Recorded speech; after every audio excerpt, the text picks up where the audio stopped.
Hello everybody and welcome back to my channel. I know you've missed my face.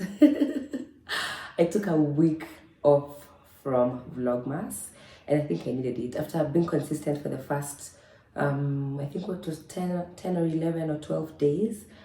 I think it was getting to me, and then my health got to me and it was just like time for like a break. But I'm back and I'm feeling like rejuvenated to finish it. I think I'm gonna be able to finish it because we have 10 days left, so I'm hoping to at least put out a minimum of 20 videos. So that is like 8 more videos between now and the end of the year. So guys, sit tight because there's definitely more coming. So yeah guys, today I basically want to do an interesting reading. I think it's a special reading for me because this is the one article, that has done the best on my blog this year. So it is the article that has the most views, and it has the most views by like a really big margin. So I guess it was like providing a lot of like useful information, valuable information, and it was talking about something that all women struggle with. And it's so funny, guys, because in my next sit down video, which will be out I guess on Friday, I think, before the end of the week or around the end of the week, I'm going to be doing a sit down video where I basically tell you how this particular topic has affected my relationships. Terran. Okay, I'm such a storyteller. But anyway, so the topic of today's article is, could this permanently cure our painful period cramps? And painful period cramps actually is a condition which is not normal. I feel like a lot of women feel like painful period cramps is normal, but it's actually not the way life is supposed to be. So the condition, I guess, has a name called and the name is dysmenorrhea. So that's the scientific like name of the condition for painful period cramps, dysmenorrhea. So the article is titled, "Could this permanently cure our painful period cramps, dysmenorrhea?" ? And I wrote this in May of this year. So in May earlier this year. And I think it caused quite a bit of like tension on my Instagram, because what actually drove me to write about this topic was I had just posted on my stories how I was feeling, basically just sharing with my followers how I was suffering from period cramps, which is something that I have suffered from since I started my period when I was 12. And it's just not a good feeling because for every single month I'm sick for a number of days. So either one day, either 2 days, sometimes even 3 days. So every single month I know I have to take sick leave from work, or I just can't be functional because I'm in pain because of my cramps. And I just felt like the need to share that information. And the men on my Instagram, I guess they were feeling uncomfortable. And one of them, who is actually my ex, who is actually, guys, not everything is you're going to see everything come full circle, or you're going to be joining the dots with my stories.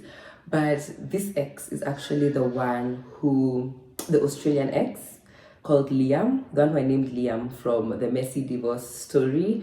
He shocked me by really coming to me in my DMs saying that I was sharing too much information about myself publicly, because I'm sure what I was sharing made him feel uneasy, and he projected that onto me when I don't actually give a fuck about his opinion, because he's not my target audience when I'm sharing that information of me suffering from cramps. I do not care if a white male feels like I'm being too much by sharing about my period cramps. No, I do not. So I really got mad. And I think it just made me put a lot of our relationship into perspective. And I was like, why the hell did I even like this dude? If this is someone who is so prudish, who acts like he's so open-minded, but he's so prudish about me talking about something that affects me every single month of my life. And I think that is when I completely got over him. And it was such an amazing feeling. Like, even if I was so irritated by his comment, it was such an amazing feeling to finally be free from the shackles of that relationship, because I was still very much hung up over him. So it's like this whole my periods and the way they've affected my relationships this year is so interesting. So you guys make sure to subscribe to my channel for the next video that is coming out. before the end of the week. But for today, I'm going to be reading my most read article of the year. Stay tuned. Could this permanently cure our painful period cramps, dysmenorrhea? I've been suffering for 27 years, and it's about time that the suffering stops. I started my period in class 7, and I was about 12 years old at the time. For as long as I can remember, I've had really painful period cramps during my menstruation. When I was younger, it would get so bad that I would vomit, diarrhea, and even call in sick at school as I was completely unable to function. The pain made me immobile, and I would spend the day in bed squirming, feeling like my life was over as the pain pierced through my womb and pelvic area. It was a hot mess. My sister's experiences were not any better. We all suffered through it, but I think my older sister had it the worst. I recently found out that this condition of severely painful period cramps is not normal. It's called dysmenorrhea and can sometimes be caused by other underlying female reproductive conditions. I first heard about it from Kenyan media personality Janet Mbugua, who shared her story on endometriosis a few years ago when she published her book about periods. My first time. I've also followed stories of a few influencers like Cape Town-based fashionista Akila at Fashion Breed, who struggled with pregnancy due to her personal battle with PCOS. You definitely want to read her story if you're a woman struggling with getting children. I don't know Akila personally, but I met her once at a H&M event in Cape Town.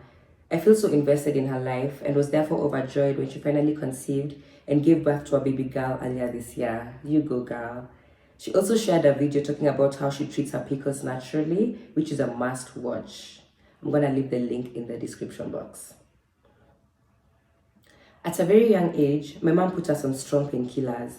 We started off with Buscopan, which was very ineffective for us. The pain prevailed. We then moved on to something much stronger, which we have been faithfully using over the last many years of our lives.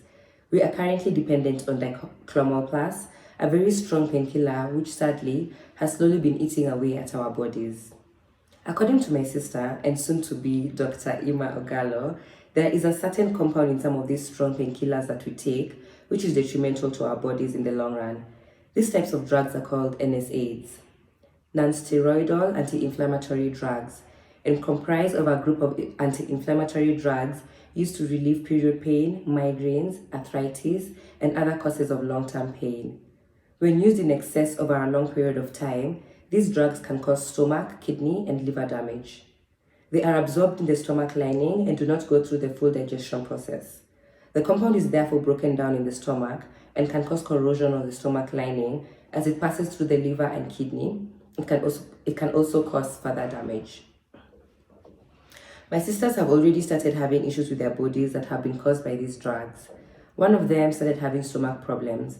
When they did a scan, the doctor found that her stomach lining was bleeding and there was a hole being formed. Further tests confirmed that it was the Diclomol Plus drugs that caused this. My other sister has also been having stomach problems.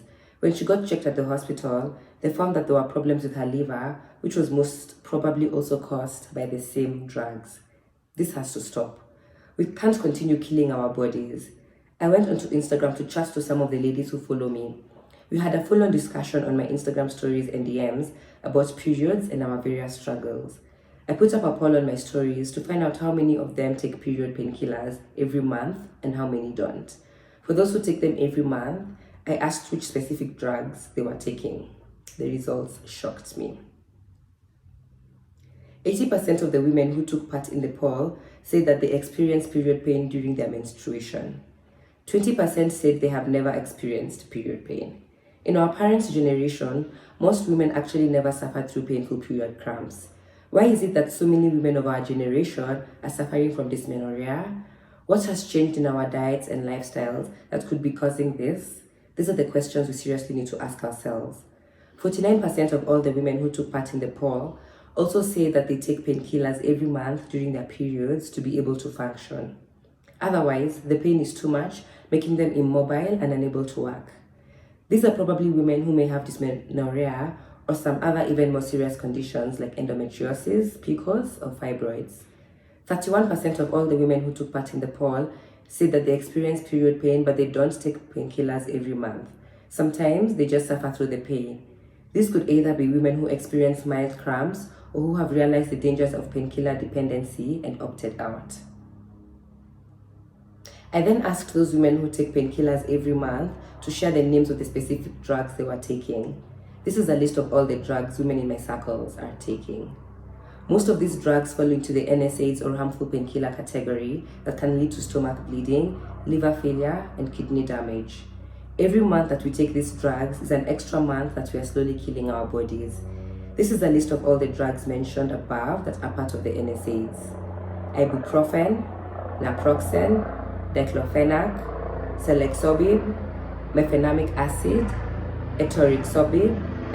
etoricoxib, indomethacin, Constan, Zulu drug which contains aceclofenac, high-dose aspirin.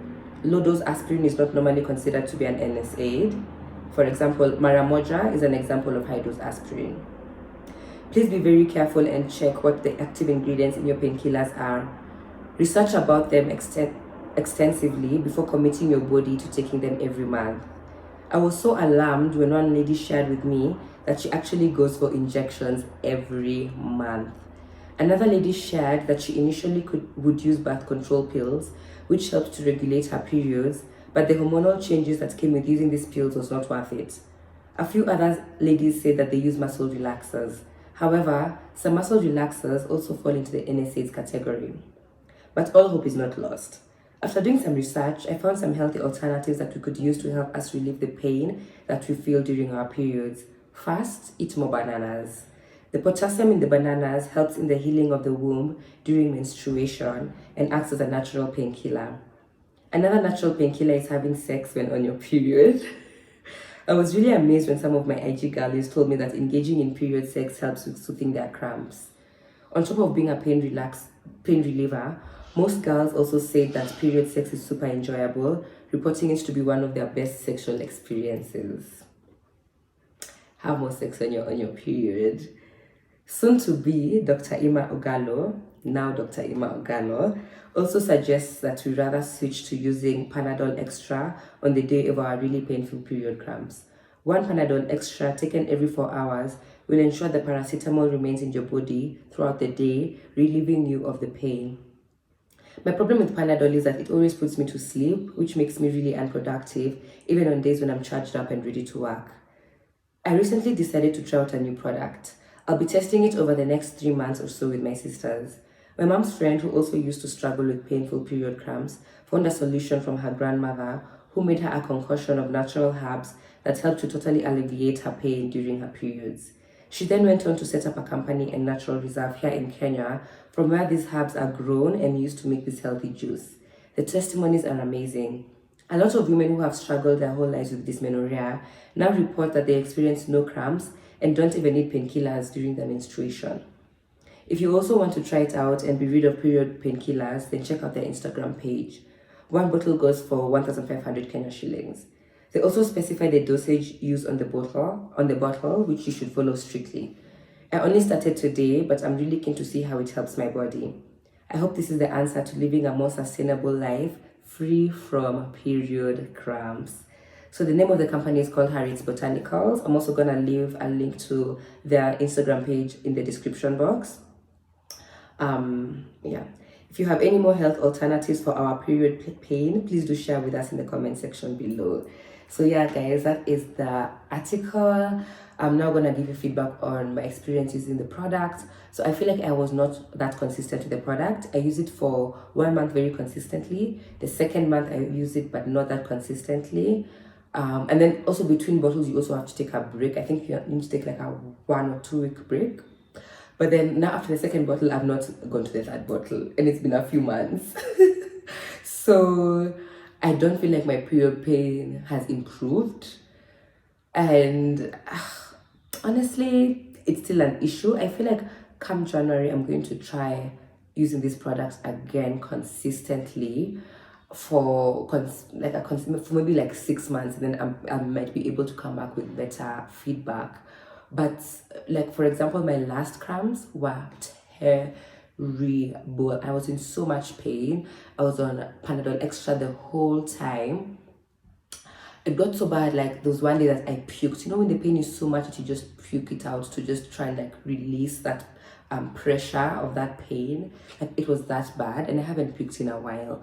So because of cramps, you know, but the pain led me to that. So it's not gotten better, and I feel like it's something that I need to like really focus on working on this coming year. So it's definitely gonna be on my vision board to try and find a way to live a more sustainable life without having to die from my painful period cramps every single month, and without killing my body in the process by using NSAIDs, painkillers.